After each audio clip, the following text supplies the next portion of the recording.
សិនអ៊ីពេលនេះឯរៀបចំចាំមិនហើយពេលសិនអ៊ីក៏បានវាយដៃទូប្រុសយើងចេញឃើញចឹងមួយយឺនយើងក៏បានថាទៅអ្នកណាធ្វើឲ្យមិនសប្បាយចិត្តចាំគ្រូដោះស្រាយឲ្យនាងក៏និយាយទាំងសំឡេងញែកទៅគឺជាលោកនឹងហើយជាជនល្មើសពិតប្រាកដតែលោកជាមួយនឹងឈិនមុងយ៉ាវភ្ជាប់ពាក្យជាមួយគ្នាតាំងពីកាលខ្ញុំទេដែលគួរតែនៅជាមួយលោកប៉ុន្តែខ្ញុំមិនអាចប្រៀបធៀបជាមួយនាងដោយរបៀបណាទៅមួយយឺនយើងក៏បានថាទៅសយាពេលនេះឯងនៅក្មេងខ្លាំងណាស់ថ្ងៃខាងមុខឯងនឹងក្លាយទៅជាគ្រូស្លថ្នាំដែលនឹងល្បីជាងគេទូទាំងអាណាចក្រណានយីងថែមទាំងខ្លាំងជាងរគ្រូឈិនហើយនឹងខ្ញុំទៀតផងនាងជួយទឹកភ្នែកឲ្យក៏បានថាល្អអញ្ចឹងក្នុងករណីនេះពេលដែលខ្ញុំអាយុ19ឆ្នាំខ្ញុំនឹងក្លាយទៅជាស្រីរបស់លោកគ្រូហើយនិយាយប៉ុណ្ណឹងហើយក៏បានរត់ទៅប្រយតែម្ដងមួយយឺនយើងខាត់មិនទាន់ទេឯតាណាឯមិនវឹកហាត់ទេអីក្មេងតូចរត់បដាសាយបដាគេថាខ្ញុំមិនវឹកហាត់អីទៀតនោះទេលោកគ្រូមូកុំបារម្ភអីបើទោះបីជាវាំងអ៊ីនឈីប្រើអណ្ដាតភ្លើងសាន់មកក៏ដោយគេនៅតែមិនមែនជាដៃគូរបស់ខ្ញុំការប្រកួតនេះខ្ញុំប្រកាសជានឹងឈ្នះមួយយឺនរបស់យើងគ្មានអ្វីក្រៅពីដកដង្ហើមធំទេហើយក្មេងស្រីម្នាក់នេះរូបភាពកម្មដល់ថ្ងៃបន្ទាប់ស៊ូឡ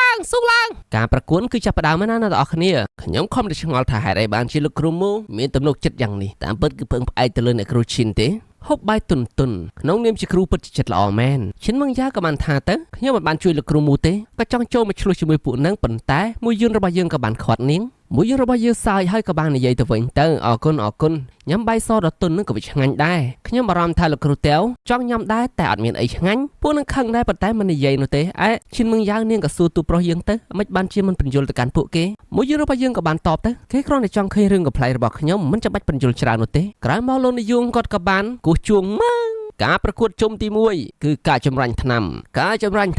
ំគឺជាថ្នាំជីបចរដែលមានសារធាតុពិសេសអ្នកដែលជោគជ័យក្នុងការចម្រាញ់លើកដំបូងហើយគុណភាពថ្នាំដែលចម្រាញ់បានប្រសើរជាងគឺជាអ្នកឈ្នះឈិនមឹងយ៉ាក៏បាននិយាយទៅថ្នាំគ្រាប់ជីបចរគឺជាគុណភាពល្អបំផុតក្នុងចំណោមថ្នាំគ្រាប់ថ្នាក់ទី1ប៉ុន្តែវាក៏កម្រណាស់សម្រាប់គ្រូស្លថ្នាំកម្រិតដំបូងដែលអាចកែលម្អវាជាមួយនឹងខ្លឹមសារពិសេសនោះវាជាការត្រឹមត្រូវក្នុងការប្រើថ្នាំគ្រាប់នេះដើម្បីសាកល្បងសមត្ថភាពរបស់គ្រូស្លថ្នាំកម្រិតដំបូងនិយាយពីបេក្ខភាពវិញវ៉ាងយិនឈីនាងក៏បានថាមេវសិនយាតើនាងត្រៀមខ្លួនហើយឬនៅកាលពីមួយខែមុនខ្ញុំអាចចម្រាញ់ថ្នាំគ្រាប់ជីបចរទៅជា5ខ្លឹមសារពេលនេះខ្ញុំថែមទាំងអាចរួមបញ្ចូលគ្នាជាមួយនឹងភ្លើងរបស់សត្វទៀតនោះខ្ញុំនឹងអាចចម្រាញ់វាចេញជា6ខ្លឹមសារហើយប្រើប្រាស់ភ្លើងធម្មតាគឺគ្មានវិធីអាចយកឈ្នះខ្ញុំបាននោះទេក្នុងការប្រកួតនេះខ្ញុំវ៉ាងយិនឈីនឹងឈ្នះជាមិនខានមានសិនយារបស់យើងមិននិយាយច្រើនទេគ្រាន់តែញញឹមគណៈកម្មការក៏ចាប់ផ្ដើមប្រកាសទៅការប្រកួតចាប់ផ្ដើមដល់ពេលមីលសិនអ៊ីនាងចាប់ផ្ដើមចម្រាញ់មើលទៅប្លែកបន្តិចឈិនមីងក៏បានថាតើនេះមីលសិនយីនាងកំពុងធ្វើអ្វីឈិនមឹងយ៉ាវនាងក៏បានថាឈើផ្ដៅមានវេយនភាពរឹងវាមិនអាចទៅរួចទេក្នុងការផ្សំវាជាធម្មតាការចម្រាញ់ផ្លែឈើស៊ូស៊ីនគឺងាយស្រួលដើម្បីបន្សុទ្ធវាហេតុអ្វីបានជានាងធ្វើបែបនេះអញ្ចឹងមួយយឺនរបស់យើងក៏បានថាទៅថ្នាំគ្រាប់ជីបចរអ្វីដែលសំខាន់បំផុតគឺបង្កើតខ្លឹមសារទាំង7ផ្លែឈើស៊ូស៊ីនត្រូវបានបន្ថែមមុនគេដើម្បីប្រែក្លាយទៅជាផ្សែងថ្នាំដើម្បីហុំព័ទ្ធចង្ក្រានថ្នាំគ្រាប់បន្ទាប់មកឈើផ្ដៅនឹងឆេះផ្សែងថ្នាំនឹងត្រូវបានស្រូបនៅលើឈើផ្ដៅនៅពេលដែលថ្នាំត្រូវបានចម្រាញ់ដោយជោគជ័យបន្សុទ្ធថ្នាំគ្រាប់បន្ទាប់មកយកវាចេញប្រសិនបើមានអ្វីមួយខុសប្រក្រតីថ្នាំគ្រាប់នឹងផ្ទុះដោយគ្មានដានមិនចាំបាច់និយាយពីការបាត់បង់ខ្លះនោះទេឈីមីងក៏បានថាលោកគ្រូអ្មេចបានជាឲ្យមេលសិនយីនាងធ្វើការបថុយបឋានបែបនេះមួយយឺនរបស់យើងក៏បានថាមិនមែនខ្ញុំទេខ្ញុំខ្លាចថាគឺជាតារបស់នាងជាអ្នកប្រាប់នាងមើលទៅដូចជាក្មេងស្រីតូចនេះកំពុងតែចង់បថុយឯក្នុងចិត្តរបស់វ៉ាងយឺនឈីវិញក៏បានគិតទៅមេលសិនយីតែនាងអាចយកអ្វីមកប្រៀបធៀបជាមួយនឹងខ្ញុំបានអ្នកអំរើតកូលវ៉ាងនិយាយជាមួយនឹងអ្នកប្រុសគេចឹងណានឹងម្ចាស់វ៉ាងវាហាក់ដូចជាយិនឈីនឹងឈ្នះក្នុងពេលនេះជាមិនខានទេព្រឹទ្ធាចារ្យក្បែរនឹងក៏បានថាតាមពិតទៅយិនឈីហើយនឹងមីលសិនជីសមត្ថភាពរបស់ពួកនាងគឺស្ទើរតែដូចគ្នាវាគ្រាន់តែថាពេលនេះយិនឈីគឺប្រើភ្លើងស័ន្ទខ្ញុំខ្លាចតែថានាងមិនអាចយកឈ្នះយើងបានឡើយអ្នកអំរើនឹងក៏បានថាលោកមិនអាចនិយាយចឹងបានទេការស្រូបអណ្ដាតភ្លើងស័ន្ទពីដំបូងគឺជាសំណាងជោគជ័យរបស់យិនឈីគឺដោយសារតែសមត្ថភាពរបស់នាងប្រសើរជាងមីលសិនជីនិយាយពីការប្រកួតវិញពេលនេះវ៉ាងយិនឈីគឺថានាងចម្រាញ់ថ្នាំរួចរាល់ហើយនាយកគាត់ក៏បានគោះជួងមើងទៅឯមីលសិនជីរបស់យើងនាងក៏ថាខ្ញុំក៏រួចរាល់ដែរអញ្ចឹងពួកគេបានចម្រាញ់រួចរាល់ទាំងអស់គ្នាហើយអ្វីដែលបន្ទាប់នោះគឺមើលគុណភាពរបស់ពួកគេវ៉ាងយិនឈីក៏និយាយមកកាន់មីលសិនជីរបស់យើងទៅខ្ញុំមិននឹកស្មានថានាងអាចបញ្ចប់លឿនដូចនេះដែរនោះទេប្រហែលដែរ4ឬ5ខ្លឹមសារទៅមីលសិនជីមិននិយាយអីជាមួយនាងសូម្បីតែមួយម៉ាត់ធ្វើមកកញ្ញើណេះមើលមកកាន់លោកគ្រូលើកដៃ high five លោកគ្រូពីចម្ងាយហើយយើងមើលខ្លីៗចឹងហើយព្រោះអ្នកទាំងអស់គ្នាមើលនៅ Telegram វាតឹងសួស្តីអ្នកក្លាហានជ្រុងសច្ចៈធម៌ទាំងអស់គ្នាយើងបន្តរឿងរមូរទេពជួសៀនរបស់យើងដែលជាភាពបន្ត ហើយជាដល់នៅពេលនេះគឺថាគណៈកម្មការដល់ម៉ោងត្រួតពិនិត្យគុណភាពថ្នាំរបស់បេក្ខជនរបស់យើងហើយអញ្ចឹងចំពោះវ៉ាងយិនឈីនាងផលិតថ្នាំគ្រាប់ជីបចរបានជោគជ័យដល់ទៅ6ខ្លឹមសារដោយការរំពឹងទុកនាងនោះឯងដោយសារតែនាងបានប្រើភ្លើងស័ព្ទជាជំនួយក្នុងចិត្តរបស់នាងក៏បានគិតផងដែរទោះបីជាខ្ញុំមិនបានចម្រាញ់ទៅដល់7ខ្លឹមសារព្រោះខ្ញុំមានអារម្មណ៍រំខានបន្តិចប៉ុន្តែខ្ញុំជាអ្នកឈ្នះលទ្ធផលរបស់គូបដិបកមិនទាន់ចេញមកផងនាងមានមោទនភាពម្លឹងហើយមានគណៈកម្មការក៏បានយកថ្នាំរបស់ Milsinji របស់យើងមកមើលទើបរកឃើញថាថ្នាំរបស់នាងគឺ7ខ្លឹមសារមិនអស់ចិត្តនោះទេវ៉ាងអិនឈៀណាមកមើលខ្លួនឯងរុញគណៈកម្មការអត់មានឲ្យតម្លៃសោះយីប៉ែនេះមិនអាចទៅរួចនោះទេធ្វើម៉េចនេះនឹងអាចខ្លាយទៅជាគ្រូស្លថ្នាំថ្នាក់ទី2បានទៅលោកនាយកក៏បានក្រហមបន្តិចហើយក៏បាននិយាយទៅជុំទី1 Milsinji គឺជាអ្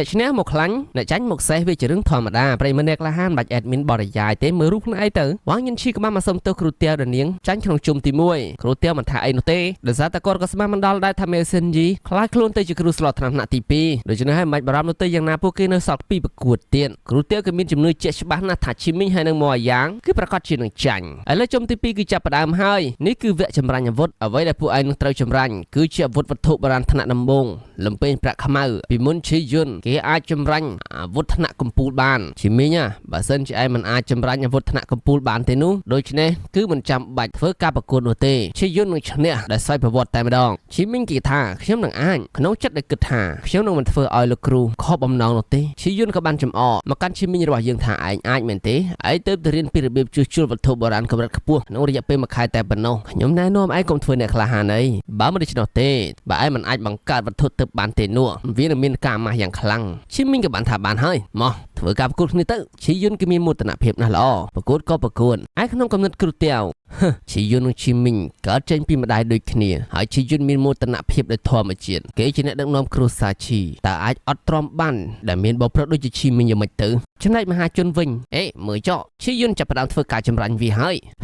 មើលឈីមីងចោះគេនៅតែធ្វើការថ្លឹងទម្ងន់ដែកនៅឡើយទេមើលទៅកាន់គេចោះដូចជាលេលើមែនតើឈីមីងនេះធ្វើមិនអាចប្រៀបធៀបជាមួយឈីយុនបានទៅពួកគេទាំងពីរខុសគ្នាឆ្ងាយចំអកឲ្យឈីមីងមានអីគ្រាប់ផ្លែឈើចំកដាក្បាលឃ្លុះអាណាគឺវិញឆាប់ចេញមកណាហ៊ានគប់អញហើយយើងបាច់ឆ្ងល់ថាជាណាទេយើងមើលទៅអ្នកដែលកំពុងតែហូបផ្លែឈើហ្នឹងបងមូយុនយើងហ្នឹងនិយាយពីការប្រកួតយើងបានឃើញថាបេក្ខជនកំពុងតែគូលំនាំបុរាណក្នុងការចម្រាញ់អាវុធរបស់ពួកគេហើយដល់ឃើញឈីមីងអាចគូបានដែរអ្នកខាងក្រោមក៏បាននិយាយមនុស្សម្នាក់នេះមិនមែនចេះកែច្នៃអាវុធមែនទេខ្ញុំគិតថា 80% នៃពេលវេលាគឺជាអ្នកដែលបានឃើញសកម្មភាពដែលគាត់បានគូវាខុសពីឈីយុនទាំងស្រុងនោះទៅវាសមហេតុផលឈីយុនមើលមកកាន់ឈីមីងដែលនិយាយថាល្ងើចម្រាញ់លំពេងប្រាក់ខ្មៅឯងគ្រាន់តែបន្ថែមជាតិដែកហើយនឹងជីវិនប៉ុណ្ណោះទោះបីជាឯងបន្ថែម100ក៏ដោយវានឹងបំផ្លាញតែស្នូលនៃលំពេងប្រាក់ខ្មៅតែប៉ុណ្ណោះហើយក្នុងចិត្តឈីមីងយើងវិញធ្វើឲ្យប្រសើរឡើងនូវជីវិននិងការឆ្លាក់ស្រមៃមើលអ្វីដែលគ្រូបានបង្រៀនខ្ញុំកំពុងតែចាប់ផ្ដើមគ្រប់គ្រងវាហើយមួយយិនយើងក៏ថាក្មេងនេះមើលទៅកំពុងតែផ្ដោតតែតានៅពេលដែលដោះស្រាយជាមួយនៅពួកសាយចំអឯងក៏អាចបំបត្តិគំនិតដែលរំខានផងដែរឈិនមឹងយ៉ាងនឹងក៏បានថាប្រកាសតែអ្នកណាទៅហ៊ានសាយចំអគេទៀតពេលនេះនោះពួកដែលចំអគេនោះត្រូវបានលោកគ្រូរបស់ខ្ញុំយកដុំថ្មគោះក្បាលគេរួចបាត់ទៅហើយហ្នឹងមើលទៅកាន់អេរិយាបថរបស់ឈីមីងដែលកំពុងតែផ្ដោតទៅលើការចម្រាញ់មួយយល់របស់យើងគឺមានការទុកចិត្តគេក៏គិតទៅប្រហែលជាដល់ពេលត្រូវគិតអំពីរបៀបព្យាបាលជើងរបស់ឈីយូហ្វឹងហើយឈីយូននេះវិញទៅតគ្នារួចរាល់វិញ្ញាណចាប់ផ្ដើមអញ្ចឹងលំពេរបស់គេរួចរាល់ហើយល្អណាស់ឈីយូនទុកឲ្យអាសម្រាមដូចគេមើលចោះថាវឌ្ឍនៈទី3វាវិសេសវិសាលប៉ុណ្ណាមិនទាន់នឹងលទ្ធផលថាឈីមីងរបស់យើងចាញ់ឈ្នះផងគ្រូទាវគេមកចំអកទូប្រុសយើងលោកគ្រូមូមើលចោះនេះវាស័ក្តិសមនឹងឡើងនឹងការប្រកួតដែរទេខ្ញុំខ្លាចថានឹងមិនមានភាពតានតឹងក្នុងការប្រកួតនេះនោះឡើយមួយយិនក៏និយាយចាក់បដ ទៅត្រូវហើយខ្ញុំក៏គិតអញ្ចឹងដូចគ្នាហ្នឹងដោយសារតែគ្មានហេតុផលអីត្រូវបន្តក្នុងការប្រកួតខ្ញុំគិតថាលោកគ្រូទាវយកល្អគួរតែឲ្យឈីយុនបោះបង់ភ្លាមទៅហើយចាប់ផ្ដើមជុំទី3គូទាវខឹងមែនទែនលោកនិយាយពីឈីមីងយើងពេលនេះរួចរាល់បាត់ឈីមីងចម្រាញ់អាវុធរួចរាល់ហើយបានជាទាំងពីរបានចម្រាញ់រួចរាល់ហើយដល់មកលោកគ្រូនិយមគាត់ចាប់ផ្ដើមធ្វើការពិនិត្យគុណភាពលំពេងប្រាក់ខ្មៅទាំងពីរនឹងត្រូវគ្រូចាក់ចូលក្នុងថ្មសាឡបងក្នុងពេលតែមួយ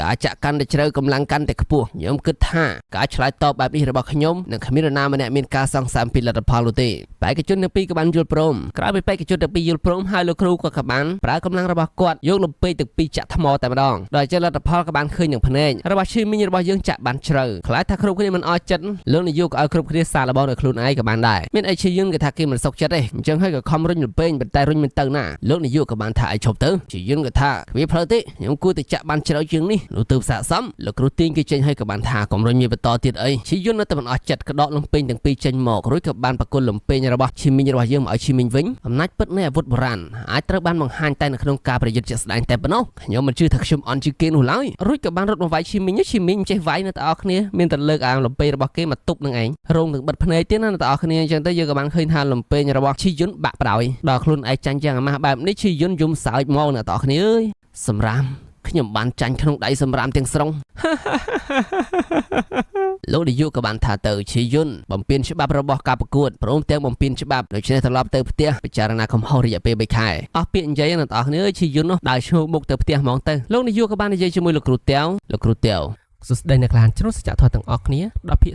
35 admin នឹងបដូរផុសឬចូលទៅក្នុង Telegram Channel វិញហើយ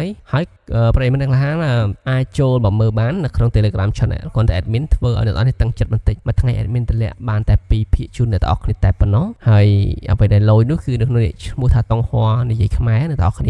់គ្នាអាចចូលទៅក្នុង link ក្រោមវីដេអូហើយចុច subscribe Telegram Channel នេះទៅហើយអាចចូលមើលបានហើយ free អត់អីទេប៉ុន្តែ admin ចេញមួយថ្ងៃជូនដល់2ភាគមួយវីដេអូតែប៉ុណ្ណោះឯងព្រោះវាមាន channel ទេប៉ុន្តែបើអ្នកទាំងអស់គ្នាចង់មើលឲ្យតាន់ភាគចិនដែលគេនិយាយនោះគឺ admin មាននៅក្នុង group ឈ្មោះថា fan VIP ហើយ admin ធ្វើដល់ភាគ585ហើយបច្ចុប្បន្ននៅក្នុងថ្ងៃទី6ខែ3នេះអញ្ចឹងបើសិនជាវីដេអូនេះតម្លាក់ទៅថ្ងៃណាផ្សេងទៀតតទៅមុខទៀតរាល់សប្តាហ៍វាទៅណាដល់នៃទៀតហើយអញ្ចឹងណាហើយបើសិនជាចូល group admin បានមើលរឿងច្រើនរឿងមានគ្រប់រឿងអ្នកនរគ្នាឃើញនៅលើផ្ទាំងអេក្រង់ហើយ admin យកមួយខែតែ$1.50តែប៉ុណ្ណោះអរគុណចំពោះការគាំទ្រអ្នកទាំងអស់គ្នារហូតដល់ពេលនេះក្នុងការអប់រំសិស្សយើងត្រូវតែប្រើចិត្តរបស់យើងបងរបស់ម៉ូឡាងហ្នឹងគឺក៏បាននិយាយថាឈីយុនហ្នឹងគឺជាសម្រាមឥឡូវការប្រកួតជុំទី3ចាប់ផ្ដើមហើយមួយយុនរបស់យើងគាត់នៅការប្រកួតនឹងចាប់ផ្ដើមហ្នឹងគឺថាគេស្ងាត់បាត់ហើយលោកនាយកគ្រាន់តែឃើញវត្តមានម៉ូឡាងគាត់ក៏បានថាមនុស្សម្នាក់នេះអាចយកឈ្នះគេបានទេការប្រកួតជុំទី3មួយយ៉ាងជាសិស្សប្អូនសិស្សថ្នាក់ទី5ប្រយុទ្ធជាមួយនឹងសិស្សច្បងសិស្សថ្នាក់ទី3លោកគ្រូតាវយ៉ាយិនក្នុងការប្រកួតនេះមិនមែនជាមកឲ្យជាអ្នកប្រកួតជាមួយមកយ៉ាងទេហេតុអីបានជាផ្លាស់ប្ដូរអ្នកប្រយុទ្ធចឹងភ្លាមមែនទេតាវយ៉ាយិននេះគឺជាអ្នកប្រយុទ្ធកម្រិតទី1ផ្កាយ6ឲ្យគាត់ប្រយុទ្ធជាមួយអ្នកដែលទៅចូលនឹងកម្រិតទី1ផ្កាយ4នេះតានេះមិនមែនលើគ្នាច្រើនពេកទេអីហើយលោកគ្រូតាវក្នុងកំណត់ការប្រកួតនេះខ្ញុំចាញ់2ដងហើយជុំចុងក្រោយខ្ញុំមិនអាចចាញ់ឡើយតាវយ៉ាយិនគេថាត្រៀមខ្លួនហើយគ្រូតាវក៏បានថាបងទី3ត្រូវតែឈ្នះតកូលមកដោយគ្រប់តម្លៃមិនថាស្លាប់ឬក៏រស់តាវយ៉ាយិនគេក៏បានថាកុំអារម្មណ៍អីគ្រាន់តែផ្កាយ4ខ្ញុំនៅវាយគេស្បៃតែម្ដងនិយាយពីមកយ៉ាងវិញនៅមុខលោកគ្រូគឺថាជឿជាក់ស្លាប់អត់មានខ្លាចដៃគូដែលមានកម្រិតខ្ពស់ជាងសោះលោកគ្រូមូបើសិនជាខ្ញុំឈ្នះលោកគ្រូនឹងទទួលយកខ្ញុំធ្វើជាសិស្សណាមួយយិនយើងក៏បានថាចាំយើងនិយាយគ្នាបន្ទាប់ពីឯងឈ្នះសិនទៅឆ្លើយដាក់មួយយិនយើងលើកជឿជាក់ហ្មងលោកគ្រូមើលឲ្យតែល្អទៅយើងស្ដាប់លក្ខខណ្ឌនៃការប្រកួតភាគីទាំងសងខាងអាចប្រើអាវុធប៉ុន្តែដែនកំណត់មិនអាចលើសពីអាវុធបុរាណដំណាក់កាលចុងក្រោយនោះទេឥឡូវនេះការប្រកួតចាប់ផ្ដើមលោកនាយកនិយាយជឿជាក់ប៉ុន្តែមើលមុខមួយយ៉ាងហើយក៏ដកដង្ហើមធំព្រោះឃើញកម្រិតខុសគ្នាពេកឯអ្នកគ្រូឈិននិយាយជាមួយនឹងមួយយិនរបស់យើងតាវយ៉ាយិនជាប់ចំណាត់ថ្នាក់ទី10ក្នុងចំណោមសិស្សដែលមានទេពកោសល្យនៅក្នុងសាលាបាយយិនរបស់យើងនៅអាយុ16ឆ្នាំគាត់គឺល្អបំផុតរួចទៅហើយនៅក្នុងកម្រិតទី1ផ្កាយ6មកយ៉ាងទោះបីជាគេមានកម្លាំងខ្លាំងក៏ដោយក៏ការប្រកួតនេះគេចាញ់ព្រាបត្រង់កម្រិតផ្កាយដែរមិនមានភាពតានតឹងក្នុងការពិចារណាមកយ៉ាងនឹងគាត់ទេខ្ញុំខ្លាចតែគាត់នឹងវាយប្រហារដោយចេតនានិយាយពីតាវយ៉ាយិនវិញគេក៏បានគម្រាមមកកាន់មកយ៉ាងរបស់យើងទៅថាក្នុងការប្រកួតនេះឯងអាចសម្រេចចិត្តបោះបង់បានហើយខ្ញុំក៏មិនចាំបាច់ធ្វើឲ្យឯងអាម៉ាស់មុខដែរមកយ៉ាងយើងក៏ជឿជាក់ស្លាប់វិញទៅបោះបង់មែនទេតែអាចទៅរួចដល់របៀបណាបន្ទាប់ពីការបង្រៀនដោយលោកគ្រូមួខ្ញុំឥឡូវនេះអាចយកឈ្នះឯងដូចជាបកជែកអញ្ចឹងកណ្ដាប់ដៃខ្យល់ពណ៌បៃតងលោករវាយគេមិនទាន់ដល់ផងយុទ្ធសាស្ត្រគេមក2កិច្ចសឹងតែមិនទាន់យុទ្ធសាស្ត្រទី3ប៉ាងប្រោយតែយាយិនក៏និយាយប្រមាថមកកាន់មកយ៉ាងរបស់យើងទៀតនៅក្នុងទ្វីបធីនយិនបន្ទាប់ពីមនុស្សគ្រប់រូបកើតមកពួកគេត្រូវមានវាសនាពេញមួយជីវិតហើយមនុស្សមួយចំនួនគ្រាន់តែត្រូវបានគេយល់ឃើញថាជាទូនាទីគ្រប់គ្រងហើយត្រូវគេជន់ឈ្លីតែប៉ុណ្ណោះមកយ៉ាងក៏បានថាផ្ដេសផ្ដាស់ឡប់ខ្លួនគេជាវិញហើយក៏បានក្រោកមកម្ដងទៀតធ្វើទាវយ៉ាយិនមានការភ្ញាក់ផ្អើលមកយ៉ាងរបស់យើងក៏បានស្រែកទៅកណ្ដាប់ដៃរន្ទះហ៊ុនយិនជាហេតុធ្វើឲ្យទាវយ៉ាយិននេះគឺលក្ខណៈថាស្រឡាំងកាំងដែរការប្រជុំភាគមុនគេប្រែងយើងទេឲ្យយើងឃើញថាទាវយ៉ាយិននឹងគឺស្រឡាំងកាំងប៉ុន្តែដើមភាគនេះទីយើងឃើញថាទាវយ៉ាយិននេះគេហោះឡើងលើណែហើយក៏បានប្រើយុទ្ធសាស្ត្ររបស់គេនឹងឯងវាយប្រហារមកកាន់មកយ៉ាងរបស់យើងពីចម្ងាយធ្វើឲ្យមកយ៉ាងរបស់យើងប៉ើងម្ដងទៀតម៉ែឲ្យធ្លាក់មកស្គីឡើងចង់20-30ម៉ែត្រទាវយ៉ាយិនកំពុងតែមានមោទនភាពគឺតែម្ដងនេះគឺអាចផ្ដួលមកយ៉ាងរបស់យើងបានហើយឈិនមកយ៉ាងនេះក៏មានក្តីបារម្ភទៅមកយ៉ាងប្រយុទ្ធជាមួយទាវយ៉ាយិន2ដងហើយគេមិនធ្លាប់ឈ្នះទាល់តែសោះបំភ្លេចវាទៅទោះបីជារបួសគេអាចជាសះស្បើយប៉ុន្តែតើអ្នកណា ណាដែលអាចទ្រាំឲ្យគេវាយម្ដងហើយម្ដងទៀតបាននោះមួយយិនយើងក៏បានថាខ្ញុំដឹងហើយប៉ុន្តែខ្លួនគេផ្ទាល់មិនព្រមចុះចាញ់ឃើញមួយយ៉ាងត្រូវបានគេវាយបែបនេះមកហើយឯនេះគិតនៅក្រោយសៃវៀនណែនៅពេលដែលសម្រាមនេះចាញ់ទាវយ៉ាយិនហើយនោះគ្រូសាម៉ូទាំងមូលនឹងខ្លាយទៅជាកម្មសិទ្ធិរបស់ខ្ញុំទាវយ៉ាយិនក៏បានថានៅតែមិនព្រមចុះចាញ់នេះតែឯងគិតថាឯងនៅតែមានឱកាសឈ្នះទៀតតែមែនទេមកយ៉ាងក្រោកឡើងក៏បានបញ្ចេញដាវមកទាវយ៉ាយិនក៏បន្តថាតែឯងគិតថាឯងអាចឈ្នះខ្ញុំដោយប្រើដាវនេះតែមែនទេវាហាក់ដូចជាឯងត្រូវតែដឹងពីការពិននិយាយប៉ុណ្ណឹងគេបញ្ចេញភ្លើងរបស់គេមកយ៉ាងរបស់យើងក៏បានលោតឡើងលើដាវស្រមោល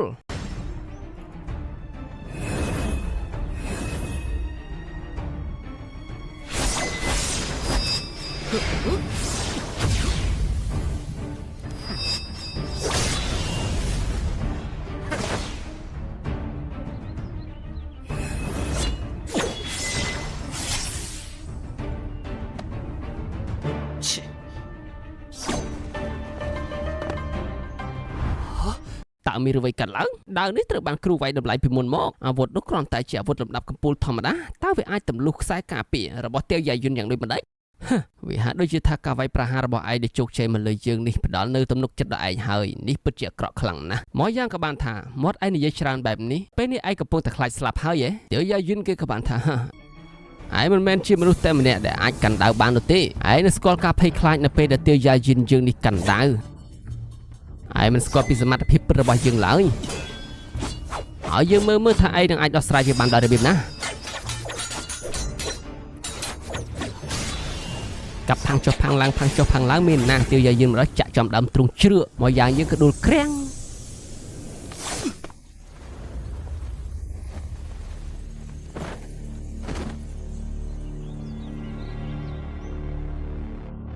ទាវយ៉ាយិនក៏បានប្រកាសទៅអ្នកណែនាំលោកមិនប្រកាសលទ្ធផលទេខ្ញុំគិតថាលទ្ធផលវាច្បាស់ពេកទៅហើយគ្រូវិក្បាលបន្តិចនាយកប្រងតែនឹងប្រកាសលទ្ធផលហើយ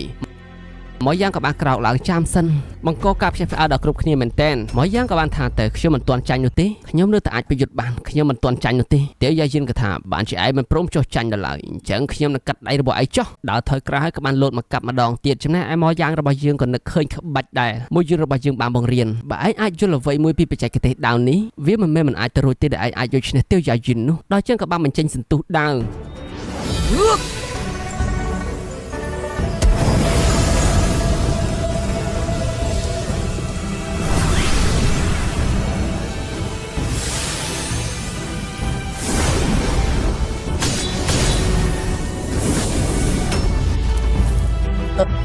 ចេតនារបស់ដាវរបស់ទាវយ៉ាយិនក៏បានជ្រុះចេញពីដៃអញ្ចឹងទៅ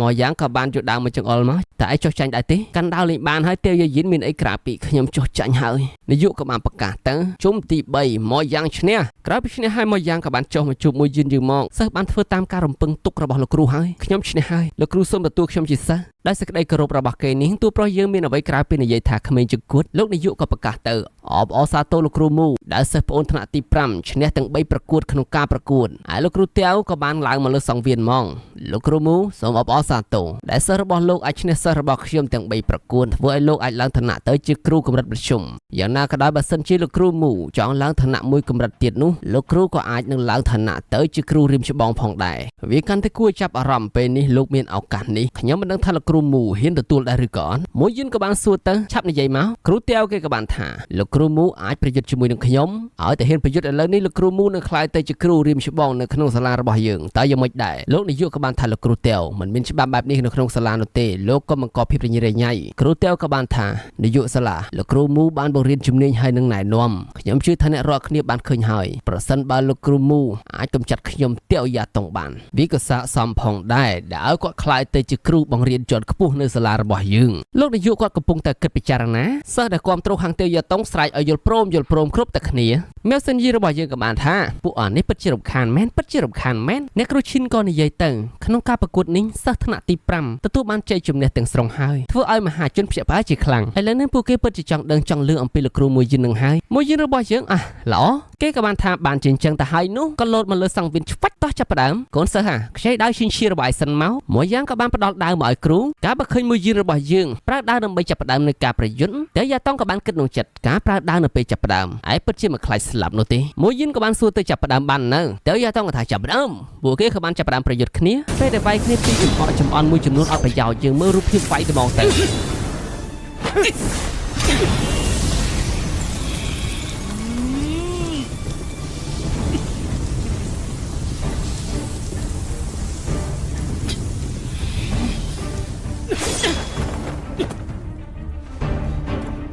មួយយិនឯជាអ្នកទៀមទីពីខ្លួនឯងទេ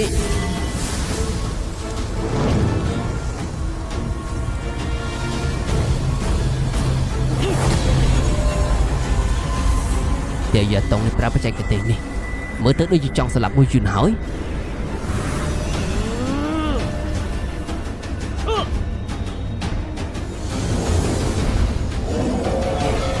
តែយ៉ាតុងបើឈប់ការប្រជិតនេះភ្លាមទៅឈប់ភ្លាមវិជាដាវមេឃាដាវស្រមោលចង់រត់មែនទេ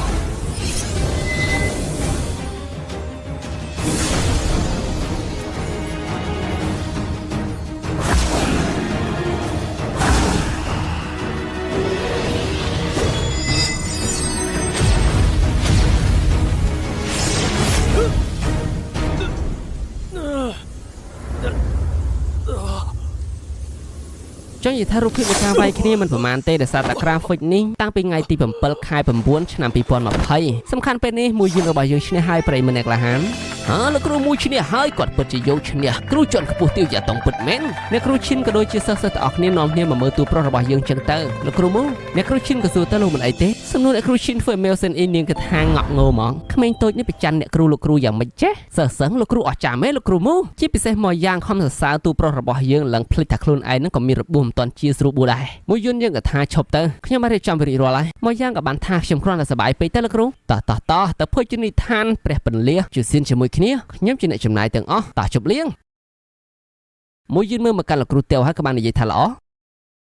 ថ្ងៃនេះយើងត្រូវតែចំណាយលុយច្រើនលោកគ្រូម្នាក់នេះវិញអ្នកទាំងអស់គ្នាគួរចាប់អារម្មណ៍អបិចាញ់ភ្នាល់ជាមួយមួយយន្តរបស់យើងកាលដែលទូប្រុសយើងចម្រាញ់ថ្នាំដាក់ដេញថ្លៃគេក៏បានថាសម្រាប់នេះជាមនុស្សប្រកែកតេវយ៉ាតុងតាមពិតមួយយន្តបានឈ្នះដោយសារតែល្បិចរបស់គាត់ពេលនោះក៏បានចូលមកនិយាយមកនឹងណាណៃដែលត្រូវស្គាល់ឈ្មោះឲ្យភ្លេចអស់នេះការទទួលជាជំនះរបស់មួយយន្តនោះគឺដោយសារតែសំណាងរបស់គេតែប៉ុណ្ណោះប្រៀបធៀបជាមួយព្រះបត្រាមួយយន្តនេះគ្រាន់តែជាកង្កែបក្នុងដូរមួយតែប៉ុណ្ណោះបត្រានោះក៏បាននិយាយទៅពេលនេះស៊ីនអ៊ីស្និទ្ធស្នាលជាមួយមួយយន្តប៉ុន្តែបើសិនជាខ្ញុំមានវិធីឲ្យគេចូលទៅក្នុងសំណាក់សិនតាបន្ទាប់មកធម្មតាខ្ញុំអាចបានស៊ីនអ៊ីហើយព្រាមនោះកូនចៅរបស់បងប្រុសរបស់ព្រះបត្រាបានមកជួបគេសាច់ច្បងសៅមីងនៅទីនេះទេគាត់នឹងក៏បានថាបងប្រុសមកទីនេះដែរគាត់អីណាកំពុងតែរងចាំសាច់ច្បងនៅឯព្រះពលីជាសៀនរឿងនេះហាក់ដូចជាមានអ្វីដែលសំខាន់ខ្លាំងដែលត្រូវធ្វើអញ្ចឹងទៅគឺថាគូសត្រូវផ្លូវចង្អៀតទាំងអស់គ្នាពួកនឹងទៅព្រះពលីជូសៀនទាំងអស់គ្នាជួបជាមួយនឹងទូប្រុសយើងទៀតណារូបភាពកាត់មកដល់ព្រះពលីជូសៀននឹងតែម្ដងមកយ៉ាងគេសប្បាយណាស់ពេលដែលលើកស្រាឡើងគេក៏ថាថ្ងៃនេះយើងពិតជាបានយកឈ្នះសិស្សជាន់ខ្ពស់ថ្នាក់ទី3លោកគ្រូមូបានយកឈ្នះលោកគ្រូតេវយ៉ាតុងត្រឹមតែមួយស្នៀតអ្នកណាហ៊ានហៅថាពួកយើងជាថ្នាក់សម្រាមទៀតទៅមេវសិនអ៊ីនាងក៏បានថាពេលនេះសាលាទាំងមូលអ្នកណាក៏ដឹងដែរថាគ្រូទេពកសលនោះគឺជាលោកគ្រូមូមកយ៉ាងគេថាត្រូវតោះយើងជួបលោកគ្រូរបស់យើងសៅមីងគេដើរចូលមកហើយក៏បានធ្វើអាឡែណាថាជ្រិញណាពួកក្រុមសម្រាមមួយយន្តរបស់យើងគឺថាមានត្រចៀកវ័យក៏ដឹងថាគឺជាគេសោះស្លេង